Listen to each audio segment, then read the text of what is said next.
Hi guys, another day, another vlog ulit tayo.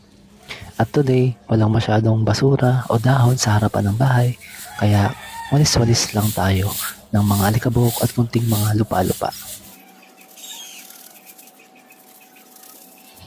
At mukhang hindi malakas ang hangin kagabi, kaya walang masyadong basura ngayong napalad papunta sa harapan. At sa pagwawalis ko ngayon, ito lang ang nakolekta ko.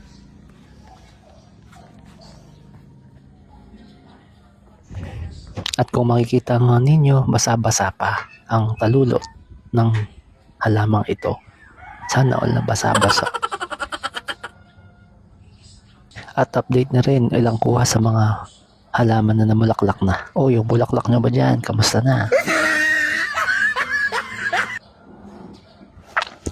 At dahil nga wala namang basura at hindi rin naman kailangan magdilig dahil may basa-basa pa ang mga halaman, napagdesisyonan na lang natin na magkabit ng pulang ribbon sa money tree. At siguro nagtataka kayo, bakit nilalagyan ng pulang ribbon ang money tree? Wala lang, trip lang, iba rin ang trip natin. Wala, hindi.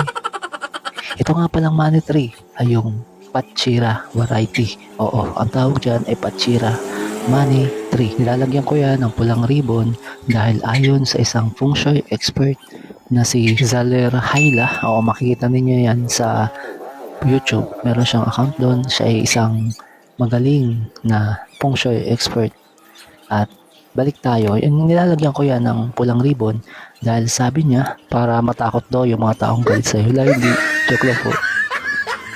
Nakapagtaboy daw po yan ng malas. At yung mga taong hindi ka gusto o syempre nagagalit sa iyo, may lihim na galit sa iyo, o kaya naman may mga palipad hangin, may mga masamang nasasabi sa iyo, mahaharang yan yung negatibong enerhiya na dapat ay pupunta sa iyo o kaya ay sa bahay o sa isang lugar, ay mahaharang ng ganyang paraan. Kaya kung kayo ay mayroong mga money plant sa harapan ng inyong bahay, lagyan nyo na rin po ng pulang ribbon para yung malas pumunta doon sa tao yung iyong kaaway. Po.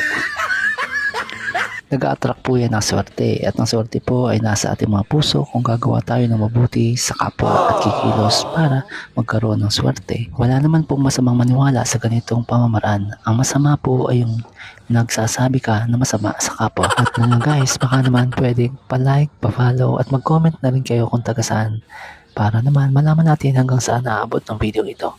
Yun lang, maraming salamat sa panonood. Bye-bye!